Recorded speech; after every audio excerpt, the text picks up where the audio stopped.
So the new wave of the Mario Kart 8 Deluxe DLC has come out. I've been waiting for a while. I wonder what tracks are going to be in the new wave. Maybe we get Toad's Factory. Or Makawoohoo. Ooh, maybe even Mushroom City? Let's have a watch of the trailer and find out.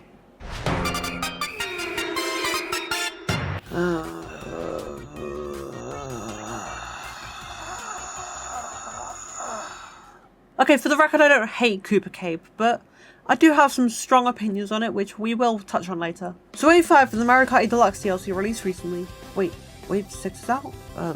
Fuck, my break was long. And as per usual, I've decided that I'm going to be giving my unsolicited opinion on every track. I covered both Waves 3 and 4, as well as Waves 1 and 2 in previous videos, so if you haven't seen them, be sure to look in the description for each video. But in short, Waves 1 and 2 were bad, with me only really liking 3 new tracks. Wave 3 stepped up the game heavily, and Wave 4 being so much better, even to the point where it introduced my new all-time favourite track. And will Wave 5 and 6 continue this high quality track selection and continue to give us the best tracks we could have asked for? Or will they stoop back down to the quality of Wave 1 and 2? Let's have a look at what's in store for us. Now, something I neglected to talk about in my previous episode was the addition of Birdo as a playable character. This slipped my mind entirely and I just forgot to mention it. But I do like Birdo, and I'm happy to see her finally get back into Mario Kart after so long, and all the different colours are interesting too. As far as I'm aware, this is the first time we've seen different coloured Birdos, though I think some of the colour schemes work better than others. And as for Wave 5's characters, we got 3. PT Piranha, which was basically guaranteed. I'm happy to see him again, as he's been absent since Double Dash. And as for the other 2, well, I have some very strong opinions on them. Now, I started playing Wiggler in Mario Kart 7 on a whim, and he very quickly became one of my favourite characters. And he will be the character that you will be seeing me play throughout the whole of this video. I just love him. Wiggler is the only character to have a unique animation upon getting hit, going into his angry form, and he quickly stole my heart, and I am so happy that he finally got into Mario Kart 8 Deluxe.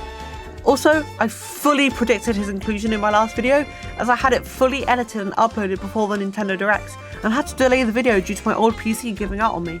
But oh wait, once you get to lap 3 there is... What the actual fuck? Who's this fucker? Why is this random ass Wiggler on the track? Is this hinting at Wiggler coming back as a playable character? Fuck knows, but I think I'm gonna call him William. I was only half joking. But what took me out of my chair that day was the reveal of Kamek. Kamek has been a character I've wanted in the game for a long time now. He felt like he was robbed of a slot in so many games. Like, he really got left out to prioritise Baby Daisy and Honey Queen. But he's finally in, and I couldn't be happier to see him. Now, I don't have the DLC, but I do have fucking emulators, so I get to play these characters. Also, Wiggler on the Wild Wiggler is, it's something. The last 2 characters, wait, there's 4? There's 4 new characters? Fuck me. The last 4 characters are Diddy Kong, which, fuck yeah. Funky Kong, which was pretty predictable. Pauline, which was interesting, and who on God's green fuck are you? So overall, we had a good selection of new characters, and Peachette, and it's a good selection. There's a severe lack of Rob, but that was to be expected. Anyways, we have some tracks to talk about now, so let's get into them. The first track we have to talk about is Athens Dash. Now, I had actually played this track before, as I picked up Tour Around when it was released, and I thought it was alright. Athens is a lot more of an interesting place than, say, London or Paris. Maybe I just think that Europe is a bit boring. And the later tour tracks are a lot better than the earlier ones, so I didn't dislike it as much as the others. And Athens Dash is... Okay, hold up. I want to take a minute to figure out at what point the tour tracks became good. Well, Vancouver Velocity and LA Labs are the 5th and 6th city tracks respectively, more on them later. And since then, the tracks have steadily increased in quality, with tracks such as Singapore Speedway and Bangkok Rush. So I guess it was only after the first few that they got better. Athens Dash is a very recent track, and it really shows. It almost doesn't feel like a tour track. It feels like what I'd imagine my DK Temple track playing like from my video on the Mario Kart DS tracks. Link in description if you haven't seen that. The track also looks phenomenal. I'm so happy that the tracks in the later waves have finally been given the graphics that they deserve or be imported to a console Mario Kart game. I mean, the trees still very much look like Pokemon Sword and Shield in terms of shape, but at least the grass looks better than the pure coloured Animal Crossing grass we had in Toad Circuit and Alpine Pass. The split paths on this track are very cool as well, and the gliders, they're great. The music is also incredible, but I still think I prefer Singapore Speedway when it comes to the music. though I do have some slight nitpicks, mainly being that I can't see where I'm going over this ramp. And these doors are very narrow, which plays quite poorly in a 12-player online room, but the former is very easily learned and the latter I'll just cope with. Overall, I'd still rate this track a solid 8 out of 10. It's one of the strongest tour tracks to play, but it also has a few flaws. Plus, I don't overly love it in the same way that I do with tracks like Yoshi's Island or Boo Lake. The next track in the Feather Cup is Daisy Cruiser. Alright, yeah, this is a 7 retro. Figured we were done with this and would have given the chance to Mushroom City or something, but sure, whatever. To be fair, I don't even dislike Daisy Cruiser in any way. I do acknowledge my issue with the 7 retros is a massive nitpick bearing in mind the game's track selection, and therefore a complete non-issue, but I can be petty considering the base game GCN tracks kinda suck, and I want to see new shit. Anyways, Daisy Cruiser is a whole lot better than it was in Mario Kart 7. The quality of life waterfall was present, though this time it's a lot bigger and feels more like a key part to the track. The flooded engine room was also present, however it also acts as an aquarium, the 8 Deluxe port, with some Yoshis and Toads looking through the windows, so I think it works a lot better. The aquarium room is also worth taking sometimes due to the high amount of items you can get. The split paths are present in this version too, which is nice. And the music is so good. I don't even know how I didn't notice it at first. While the music for Daisy Cruiser isn't anything too special, especially when compared to the circuit theme or Mushroom City / Bridge, it's still a big improvement on the original. Overall, I'm going to rank this track a 7 out of 10. Daisy Cruiser is a good track overall, but I can't say I'm overly excited to see it over tracks like GCN Bowser Castle, Mushroom City or Wario Coliseum. The next track is one of my favourite tracks in Mario Kart Wii. Move Your Highway is a track that I would ask for if Toad's Factory was outright rejected, so I'm very happy to see it here. Though my opinions on it are very mixed. What I love about it is that it's reintroduced the bomb car, which I do love. It kind of makes up for the lack of Mushroom City in the DLC, as it was first introduced there. Move Your Highway cars especially are a lot slower in the city section of the track in the 8 Deluxe version, which does lower the excitement of the high pace, high danger gameplay of the original track. And I can't be the only one who is disappointed by the lack of anti-gravity in this track. Like, having some anti-gravity on the walls that you could drive on would be nice, but unfortunately we didn't get it. The visuals on this track, while they do look good, still could look a lot better bearing in mind the track that it is. Overall, I'm going to rank this track a 6 out of 10. While I was very hyped for this track, I still acknowledge a few flaws of it and recognise that it could be miles better, but I still enjoy it a lot, so it's not complete horseshit in my eyes. The final track in the Feather Cup is a new track, Squeaky Clean Sprint. While I'm not sure I can call it one of the best new tracks in the DLC, I mean, that's a steep hill to climb, but you know. I also think that it's really good. The theming is on point with this track. The underwater sections are used to their fullest potential, with the bath being full, the plug being open, and the current of sucking water making this section high-paced and exciting to race in. I also love the attention to detail in this track, with things like the product branding being Mario related, a wedding ring being down the drains, the Biddy Bud clock, the Yoshi egg soap dispenser, just everything. I feel like every time I play this track I notice something new. It gives me Ribbon Road vibes in that regard. However, I do have gripes, like the fan blowing is a cool concept on paper, but it kinda gets annoying really quickly and ruins your lines a lot. Though I do overall like this track and I love how there's always more to it than I would have thought. Oh my god, wait, the mirror is in the shape of a mushroom, I love this. Yeah, this track is getting an 8 out of 10. Not quite a 10 out of 10, just due to personal preferences, but I do still enjoy it a lot. The next track in this wave is Los Angeles Laps, or LA Laps. Yeah, I'm calling it that. The original, I'm not gonna lie, kinda sucks ass. Unpopular opinion time. I'm happy the stupid fucking dog was removed from the soundtrack. I've heard a lot of people sad about the dog bark choir being removed, but I always hated it. Now the music is actually good. As for the track itself, I find it enjoyable to play. I like the inclusion of the Mario baseball reference and the split paths present in the construction site. I don't have many flaws with this track, but I also feel like it's not as exciting or interesting as some of the other tour tracks, so I've got less to say on it. To be honest, I haven't got much to say about most tour tracks, as try as they might, they do still feel very samey, so it's hard for them to stand out when there's so many of them. I'll give it a 6 out of 10 though. It's a nice track. The next track we have to talk about is GBA Sunset Wilds. Okay, a GBA track. So my first thought is, how's the layout? Oh good. So we're looking at a D-make. That's always a good start. This track is one of the better GBA tracks, so I had high hopes for it. And overall, I'm not sure how much more I could have asked for. I do like the grand rock arches, and the backgrounds in the track does look good. The mud puddles look like chocolate syrup though, not mud. Not sure how they managed that, but they did. But the main issue I have with the track is the fact that the track is literally called Sunset Wilds and yet fails to even have the one gimmick that gave it the name. How? And why? It was in Tour, so why not in 8 Deluxe? There's nothing really redeeming about this track anymore. It has a worse layout, it's not overly dynamic on the Z-axis, and lost the gimmick that made it stand out. Now it's just sand with rocks and dancing Shy Guys. Okay, the dancing Shy Guys are cool though, but not enough to save the track. The track is going to have to get a 2 out of 10. It just does nothing anymore. Granted, I don't hate it like I do with Sky Garden, but I struggle to find it fun. Next up, we're taking a look at possibly the most overrated track in the whole series, Wii Koopa Cape. Right, put your pitchforks down. I like this track, but I don't like the remakes of this track, so I am disappointed that it was included over Toad's Factory or Dry Dry Ruins. The original is just better than the remakes. In Mario Kart 7, we saw the addition of a glider ramp, which is absent in the Mario Kart 8 Deluxe. Wait, why was this removed? Did someone not like it? I'm confused.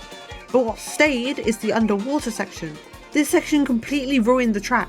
In the original, it felt like an aquarium, with rushing water and electric poles spinning to add more danger and thrill to the track. It's mainly what made this track stand out.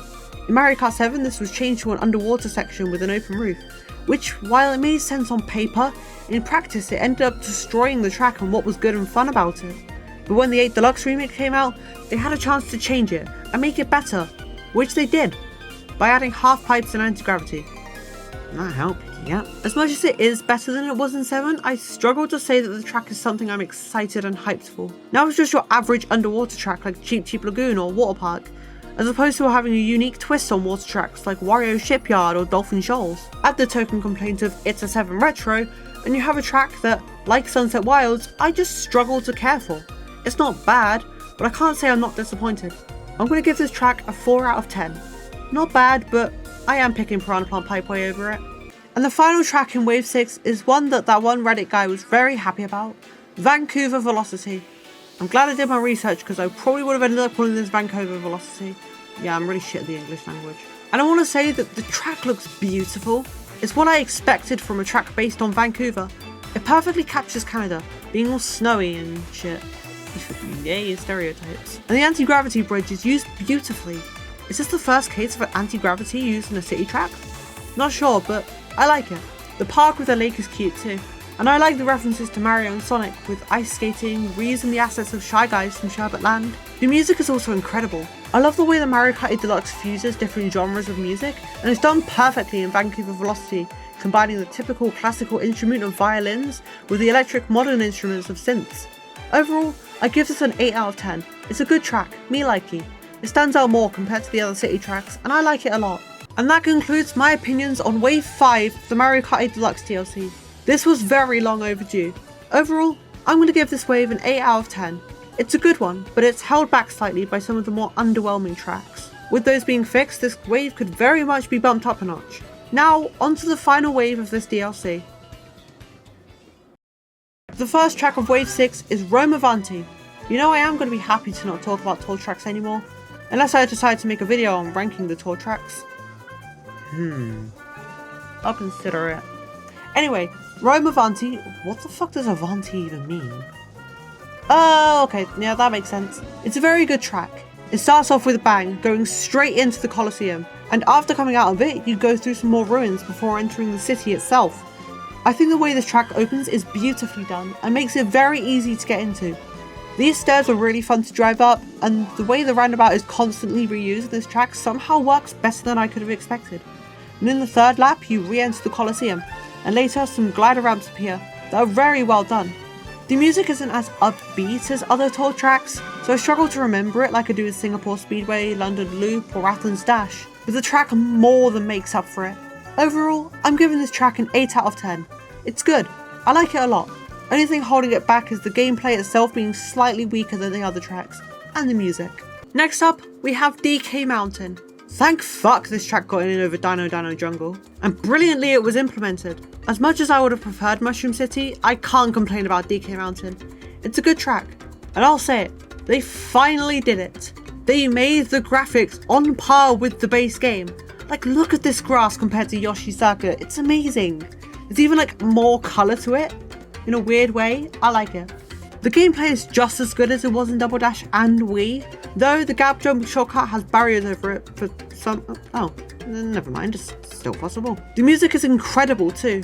It feels very tailored to DK Mountain as well, with monkeys heard in the background, the volcano bubbling, and general wildlife sounds. As well as this, the overdubbing on the xylophone is something my ears liked a lot. Also, the wavy bridge is present, which I'm very happy about.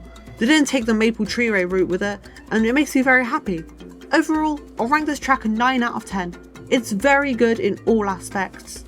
The next track we have to talk about is Daisy Cruiser. Toad's Factory. Why has been betrayed? Over and over it gets fucked. Why Nintendo? Why? Right, okay, I'm done mourning. I'll hope for it in Mario Kart 9. Or Mario Kart X, apparently that's a thing now. Anyway, Daisy Circuit is done very well. It looks good. I like the way that the shortcut is hidden behind a cutout, implying a mushroom must be used to pull it off. The statues of Daisy, Luigi, Baby Luigi, and this useless sack of shit are all beautiful too, and the additional boost panels around the U-turns are nice to have too. I am disappointed that Toad's Factory didn't get in, as I think we can all agree it would be far from a bad choice to be in its place. But I also can't complain about its inclusion. Overall, this track gets a 7 out of 10. It's alright. The next track we have is Piranha Plant Cove. Now, I know that some people are disappointed that Piranha Plant Pipeline didn't get in, but as someone from the UK, I can confirm that it would be weird to have Piranha Plant Pipeline and Piranha Plant Pipeway in the same game. I don't know why it was named that way, but that's another story for another track. Piranha Plant Cove is a very good track. Wow, I've said that a lot in this video. I think something's changed. Piranha Plant Cove is a track that I've wanted for a while, and I'm very happy it's here. Thematically, it's brilliant. The music also really tickled something in my ears, and I love it so much. It feels like something I'd hear in Legoland or something, and I love it. It suits the track so well. The track utilises the underwater mechanic to its fullest potential, and the trick locations and split paths really add to the gameplay of this track. I really have no gripes about this track. It's really good, and overall, I think this is the second 10 out of 10 track we've got in this DLC. It's brilliant. I have nothing bad to say about it. The next track, and the first track in the final cup, is Madrid Drive. To be honest, I can't say anything about this track overly stood out to me, which is weird. The rest of the newer tour tracks I love. Oh my god, William is back! Actually no, this is his Spanish cousin, Carlos. Though this track does have its unique elements, like the gallery, food courts, and football stadium that has Karibo's shoe kicking footballs around in it. Okay, I really like that detail. Half because I love Karibo's shoe. I can't say I feel overly strong about this track. The music is nice. I love how it changes to include chanting in the main melody in the football stadium. It's got good elements to it, but it does feel a bit samey at times. Overall, I'll rate this track a 6 out of 10. It's not bad, but after playing tracks like Rome Avanti, Athens Dash, and Vancouver Velocity, it's hard to get excited for Madrid. Also again, I'm happy I did my research because I was very prepared to go into this video pronouncing it Madrid. Yeah, that wouldn't have gone down, would it? Next up, we have Rosalina's Ice World. Where the fucking what we have now? Rosalina's Ice World really caught me off guard with this wave, as I would have expected something like Wario Shipyard or Maka Woohoo. And this track has penguins. 10 out of 10. I joke. While I think this track is weaker than some of the other 3DS tracks, especially on the name and theming, I still enjoy it.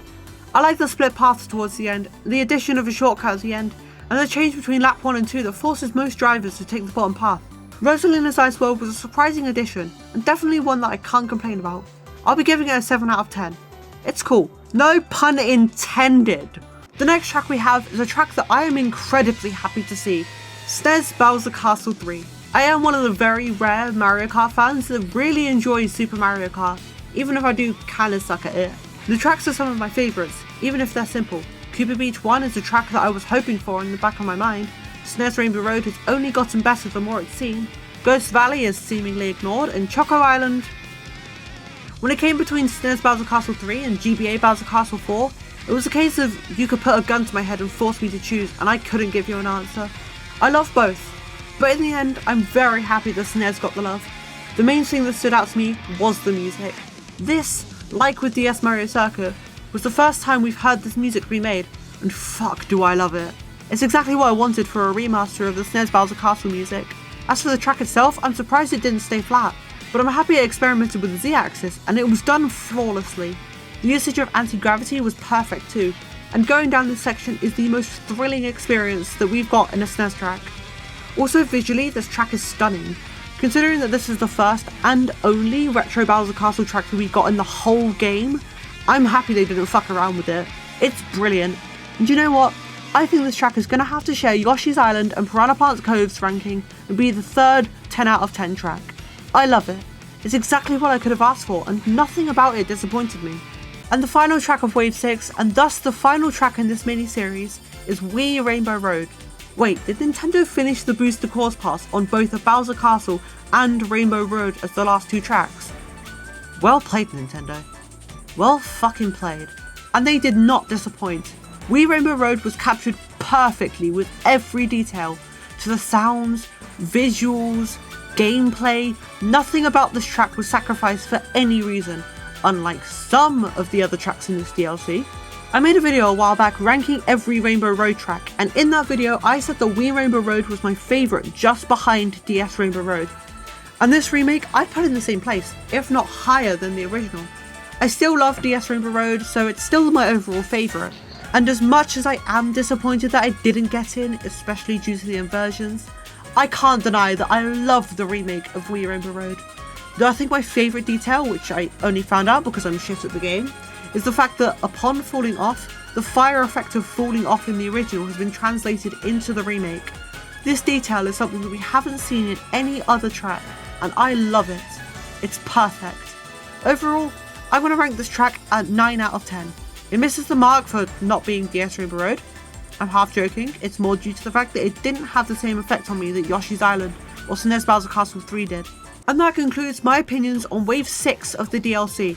I'm going to give this wave a 9 out of 10. I wouldn't call any track bad necessarily, but Madrid could be better and Daisy Circuit could have been Toad's Factory. But overall there's a brilliant selection of tracks and I can't really say much bad about it overall. A brilliant end to the DLC. And that is it for the Booster Course Pass in Mario Kart 8 Deluxe. Overall, the entire DLC will get a rating of 7.5 out of 10.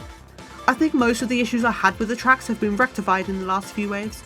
And while I still mostly play online with Mario Kart 8 Deluxe, so I'm still not planning to buy the DLC, I can see the worth of it a whole lot more now than I did before, so I would consider it more. The one thing I've neglected to mention is these 5 tracks.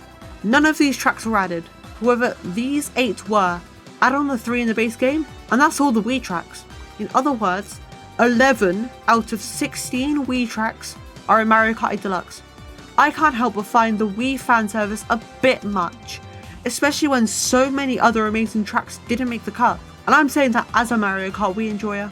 Overall though, I do have to say that the DLC is worth buying in my opinion. I'm just poor, salty about no Rob, and don't play enough offline to justify it. Mainly the last point if I'm being honest. If you enjoyed this mini-series, please do leave a like and leave a comment on what your opinions on the DLC. Love it or hate it? Do you agree with my rankings? Let me know. I'd love to hear your opinions, when you're not a twat about it. I have some more Nintendo related content upcoming, so be sure to subscribe to see when that comes out. And until next time, goodbye.